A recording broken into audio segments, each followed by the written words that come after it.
नमस्कार, हमारे इस YouTube चैनल पर आपका स्वागत है।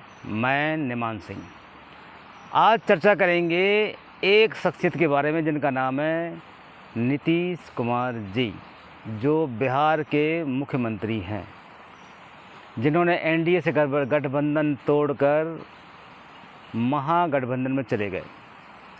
कुछ दिन पहले मैंने एक वीडियो बनाया था कि जंगल चले गए, नीतीश कुमार जंगल चले गए। तो जंगल यही था, आज भी यही है। इंतज़ार कर रहा हूँ कि नीतीश कुमार जंगल से लौटेंगे, लेकिन ऐसी आशा नहीं दिखती है। जंगल बहुत घना है और घना होने के बावजूद रास्ताएं तो हैं, लेकिन आने का मन होना चाहिए। लेकिन आने का मन उनका शायद नहीं है और ना ही आएंगे, और मेरे ख्याल से इस रास्ते से वो नहीं आएंगे। अब क्यों नहीं आएंगे, उसका कारण दूसरा कारण है, क्योंकि वो किसी और जगह जाने की सोच लिया उन्होंने, और सोच के ही चले गए यहाँ से। आज नीतीश कुमार जी के बारे में चर्चाएं पहले बहुत होती थी, सुना करते थे, लेकिन आज सुनने को बहुत ही कम मिलता है। जानते हो क्यों? इसलिए कि जो आदमी सोचता वो होता नहीं है, जो होता है वो सोचता नहीं है आदमी। लेकिन उन्होंने जो सोचा वो नहीं हो पा रहा है। अंतर केवल इतना रह गया है कि उन्होंने ये सोचा था कि मैं वहाँ जाने के बाद में मैं प्रधानमंत्री के रेस में आ जाऊँगा और आने के बाद में मोदी जी को मैं टक्कर दे दूँगा। लेकिन शायद वो ये नहीं जानते हैं, मैंने बहुत पहले कहा था, श्री नरेंद्र मोदी जी वो व्यक्ति है, वो व्यक्तित्व का मनुष्य है। वो मनुष्य भी नहीं कहेंगे, असाधारण मानव कहेंगे उनको। तो मैं उनको असाधारण मानव के रूप में ही कहना पसंद करूँगा। ऐसा क्यों? वो ऐसा इसलिए कि मानव की सोच जहाँ ख़त्म होती है, वहाँ से उनकी सोच शुरू होती है। अब आप एक चीज़ बताइए आप, कि नरेंद्र मोदी जी जहाँ से सोचते हैं, वहाँ से हम लोगों की सोच ख़त्म हो जाया करती है। उनको हरा पाना इतना आसान नहीं है। उसका कारण एक कारण है, क्योंकि इस बंदे ने काम किया है और काम करता रहेगा और दूसरों के लिए काम करता रहता है। और सोचने वाली बात यह है कि अगर वो जनता के लिए काम करेगा तो क्या नहीं होगा, बताइए आप। और आज भी कर रहा है और करेगा काम वो। और करने के लिए उनके करने के लिए किसी कहने की ज़रूरत नहीं है। वो ऐसा काम करते हैं कि किसी की सोच के परे वो चीज़ होती है, और उनकी लोकप्रियता भी है, लोग उनको जानते भी हैं और बहुत प्यार भी करते हैं। उस आदमी के विषय में एक चीज़ मैं मानूंगा कि उसके आगे ना पीछे कोई किसी का नहीं है।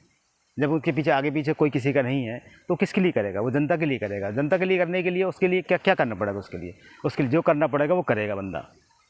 लेकिन नीतीश कुमार जी ने सोचा कि मैं जीत के सकता हूँ नरेंद्र मोदी के खिलाफ। ठीक है, जनतंत्र है, लड़ सकते हैं आप, लड़के आप और जीत सकते हैं, कोई दिक्कत नहीं है, उसमें कोई परेशानी नहीं है। लेकिन एक चीज़ है कि जनता के लिए उन्होंने कुछ किया क्या? कभी कुछ सोचा क्या? आज वो मुख्यमंत्री हैं बिहार के, आप देखिए गोलीबाजी और किस तरीके से आज अराजकता का माहौल है। जंगल राज की बात जो मैंने की थी, उसी जंगल राज की शुरुआत फिर से हो गई है। हालांकि पहले सुनने को नहीं मिलता था, लेकिन अब सुनने को मिलता है। लेकिन मुख्यमंत्री तो वही है। आज एक छोटे से राज्य का मुख्यमंत्री होके अपने बिहार को नहीं संभाल सकता, तो वो देश का प्रधानमंत्री बनने के बाद उसकी क्या गारंटी है कि वो पूरे देश को संभाल लेगा? आज सनातन धर्म जिस खतरे में चल रहा है, जिसकी आशंका बहुत पहले से जताई जा रही थी, क्या उसके विषय में कोई राय और सलाह उन्होंने कभी दी है? नहीं दी है। सोचिएगा ज़रूर आप, क्योंकि वोट देने वाले हम ही लोग हैं, आगे बढ़ाने वाले हम ही लोग हैं। अगर हम लोग नहीं सोचेंगे तो ये लोग कभी नहीं सोचेंगे। जहाँ जाना चाहते हैं, रात के अंधेरे में सब लोग मिलते हैं, लेकिन दिन के उजाले में कोई किसी का कुछ नहीं करता है। तो कोशिश ये करिए कि दिन के उजाले के बाद भी, रात के अंधेरे में भी ये लोग वहाँ ना जा पाएँ। हम लोगों को ऐसा बहुमत देना है कि ऐसा सरकार लेके आना है, उसको वोट देना है जो हमारे बारे में सोचे, हमारे बारे में कुछ करे। कहने मात्र से नहीं, करने मात्र से होता है। नीतीश कुमार जी के बारे में ये है, आदमी बूढ़ा हो चुका है, सठिया गया है बोलते हैं। बाकी मैं भी ये जानता हूँ कि आदमी बूढ़ा हो चुका है।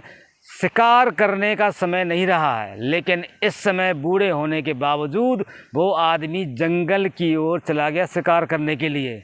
अब शिकार उसका होता है या वो खुद दूसरों का शिकार कर सकता है, इसके बारे में ज़रूर बताइएगा आप लोग। आज के लिए धन्यवाद।